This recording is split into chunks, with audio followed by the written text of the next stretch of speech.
receh. Ekspor daun pisang. Cuannya receh loh. Nah ini kita bicara yang receh-receh ini tadi loh. Daun pisang nih, saya pengen denger nih ceritanya. Kapan ngirim daun pisang? Kayak apa daun pisangnya dan kemana nih Pak Umar nih waktu itu?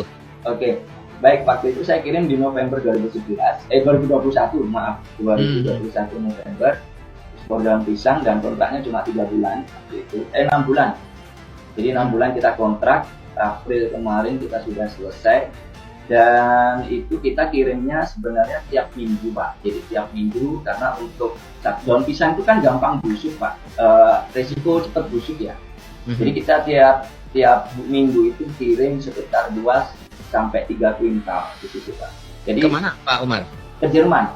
Ke Ada resto di Jerman. Dan saya senang sekali karena ini boleh dibilang receh, Pak Aris, tapi buat saya pribadi ini impact-nya gede buat petani. Betul, betul. Jadi itu searching di Google, ada lihat daun pisang itu di Jepang itu harganya 200.000 per lembar. Nah, saya melihat peluang di situ. Nah, itu mereka demand-nya lumayan gede dan harganya karena mereka supply-nya jarang, susah, itu jadi harganya tinggi situ. Jadi kalau teman-teman bisa ekspor di sana ya luar biasa. Tapi kalaupun tidak di Jepang, di luar negeri pun, walaupun di Eropa juga masih memiliki nilai jual. Karena pohon ini jarang sekali mereka temukan, daun pisangnya juga mereka temukan, jarang mereka temukan, dan dia butuh itu untuk alas makanan. Nah, kalau misalkan kita ngomong daun pisang, negara tujuan ekspornya itu mana? Ini negara tujuan ekspornya itu yang paling dominan itu Jepang. Yang paling bonafit yang paling diminati oleh banyak pengeksportir daun pisang itu Jepang. Kenapa? Harganya tinggi di situ, bisa harga tinggi. Tetapi spesifikasinya agak susah, dan mereka terlalu proteksionis gitu, Pak, kalau dia. Nah, kalau spesifikasinya daun pisang itu, kalau pertama daun pisangnya itu tidak mau yang sobek. Kemudian biasanya si buyer itu maunya itu panjangnya itu dipotong setiap minimal itu 100 cm. Jadi tidak potong yang misalkan gini, ini dipotong 30 cm, kemudian ditambahin lagi 70 cm, itu tidak mau, Pak. Jadi harus butuh 100 cm minimal. Dan yang ketiga biasanya maunya fresh. Jadi tidak ada yang kuning, bukan kuning aja ya, yang kayak kelihatannya Pak Aris ya, nggak fresh itu kan pasti ada, walaupun belum kuning tapi ada kayak nggak seger, itu kelihatan kok, pasti kelihatan, itu nggak mau.